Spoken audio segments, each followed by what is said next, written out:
This is video number 5 in properties of fluids. Let's start with coefficient of volume expansion. The density of a fluid, in general, depends more strongly on temperature than it does on pressure, and the variation of density with temperature is responsible for numerous natural phenomena such as winds, currents in oceans, rise of plumes in chimneys, the operation of hot air balloons, heat transfer by natural convection, and even the rise of hot air, and thus the phrase heat rises. To quantify these effects, we need a property that represents the variation of the density of a fluid with temperature at constant pressure. The property that provides that information is the coefficient of volume expansion, or volume expansivity, B, defined as this relation. It can also be expressed approximately in terms of finite changes as this relation. A large value of beta for a fluid means a large change in density with temperature, and the product bet variation of temperature represents the fraction of volume change of a fluid that corresponds to a temperature change of temperature at constant pressure. It can be shown easily that the volume expansion coefficient of an ideal, P equals rho R T, at a temperature is equivalent to the inverse of the temperature where T is the absolute temperature. In the study of natural convection currents, the condition of the main fluid body that surrounds the finite hot or cold regions is indicated by the subscript infinity to serve as a reminder that this is the value at a distance where the presence of the hot or cold region is not felt. In such cases, the volume expansion coefficient can be expressed approximately as this relation, where rho infinity is the density and T infinity is the temperature of the quiescent fluid away from the confined hot or cold fluid pocket. Just for attention, that natural convection currents are initiated by the buoyancy force, which is proportional to the density difference, which is proportional to the temperature difference at constant pressure. Therefore, the larger the temperature difference between the hot or cold fluid pocket and the surrounding main fluid body, the larger the buoyancy force, and thus the stronger the natural convection currents.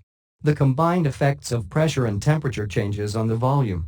The combined effects of pressure and temperature changes on the volume change of a fluid can be determined by taking the specific volume to be a function of T and P, and using the definitions of the compression and expansion coefficients alpha and beta is given like what you see in this relation.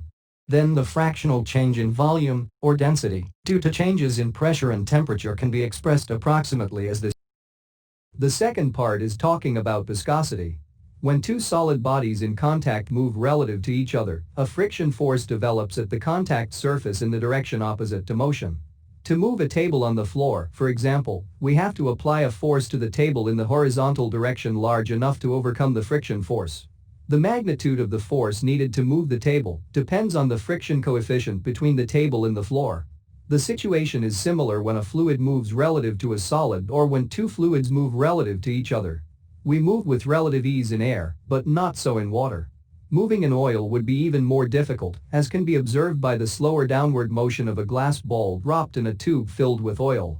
It appears that there is a property that represents the internal resistance of a fluid to motion or the fluidity, and that property is the viscosity. The force a flowing fluid exerts on a body in the flow direction is called the drag force, and the magnitude of this force depends, in part, on viscosity. To obtain a relation for viscosity, consider a fluid layer between two very large parallel plates, or equivalently, two parallel plates immersed in a large body of a fluid, separated by a distance, L.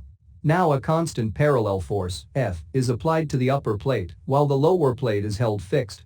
After the initial transients, it is observed that the upper plate moves continuously under the influence of this force at a constant velocity, v. The fluid in contact with the upper plate sticks to the plate surface and moves with it at the same velocity, and the shear stress acting on this fluid layer represents in this relation. Note that the fluid layer deforms continuously under the influence of shear stress. The fluid in contact with the lower plate assumes the velocity of that plate, which is zero, again because of the no-slip condition. In steady lamina flow, the fluid velocity between the plates varies linearly between 0 and v, and thus the velocity profile and the velocity gradient are represented like this, where y is the vertical distance from the lower plate. During a differential time interval dt, the sides of fluid particles along a vertical line, mn, rotate through a differential angle, d beta, while the upper plate moves a differential distance, dA equals v dt. The angular displacement or deformation, or shear strain, can be expressed as this relation. Rearranging, the rate of deformation under the influence of shear stress becomes Thus we conclude that the rate of deformation of a fluid element is equivalent to the velocity gradient due di. Further, it can be verified experimentally that for most fluids the rate of deformation, and thus the velocity gradient, is directly proportional to the shear stress. Fluids for which the rate of deformation is proportional to the shear stress are called Newtonian fluids after Sir Isaac Newton, who expressed it first in 1687. Most common fluids such as water, air, gasoline, and oils are Newtonian fluids. Blood and liquid plastics are examples of non-Newtonian fluids. In one-dimensional shear flow of Newtonian fluids, shear stress can be expressed by the linear relationship. A plot of shear stress versus the rate of deformation, velocity gradient, for a Newtonian fluid, is a straight line whose slope is the viscosity of the fluid, as shown in figure. Note that viscosity is independent of the rate of deformation.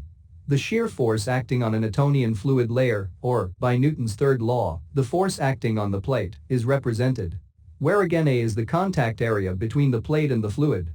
Then the force F required to move the upper plate at a constant velocity of v, while the lower plate remains stationary is. This relation can alternately be used to calculate nu when the force F is measured. Therefore, the experimental setup just described can be used to measure the viscosity of fluids. Note that under identical conditions, the force F will be very different for different fluids.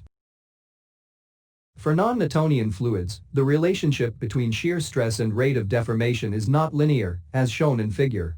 The slope of the curve on the T versus due di chart is referred to as the apparent viscosity of the fluid. Fluids for which the apparent viscosity increases with the rate of deformation, such as solutions with suspended starch or sand, are referred to as dilatant or shear thickening fluids, and those that exhibit the opposite behavior, the fluid becoming less viscous as it is sheared harder, such as some paints, polymer solutions, and fluids with suspended particles, are referred to as pseudoplastic or shear thinning fluids. Some materials such as toothpaste can resist a finite shear stress and thus behave as a solid, but deform continuously when the shear stress exceeds the yield stress and thus behave as a fluid. Such materials are referred to as Bingham plastics after E.C. Bingham, who did pioneering work on fluid viscosity for the U.S. National Bureau of Standards in the early 20th century. In fluid mechanics and heat transfer, the ratio of dynamic viscosity to density appears frequently. For convenience, this ratio is given the name kinematic viscosity N and is expressed as V equals nu per rho. Two common units of kinematic viscosity are m square per second and stoke. 1 stoke equals 1 centimeter square per second. In general, the viscosity of a fluid depends on both temperature and pressure, although the dependence on pressure is rather weak. For liquids, both the dynamic and kinematic viscosities are practically independent of pressure, and any small variation with pressure is usually disregarded, except at extremely high pressures. For gases, this is also the case for dynamic viscosity, at low to moderate pressures, but not for kinematic viscosity, since the density of a gas is proportional to its pressure like this figure. The viscosity of a fluid is a measure of its resistance to deformation. Viscosity is due to the internal frictional force that develops between different layers of fluids as they are forced to move relative to each other. Viscosity is caused by the cohesive forces between the molecules in liquids and by the molecular collisions in gases, and it varies greatly with temperature. The viscosity of liquids decreases with temperature, whereas the viscosity of gases increases with temperature like this figure. This is because in a liquid the molecules possess more energy at higher temperatures, and they can oppose the large cohesive intermolecular forces more strongly. As a result, the energized liquid molecules can move more freely. In a gas, on the other hand, the intermolecular forces are negligible, and the gas molecules at high temperatures move randomly at higher velocities. This results in more molecular collisions per unit volume per unit time and therefore in greater resistance to flow.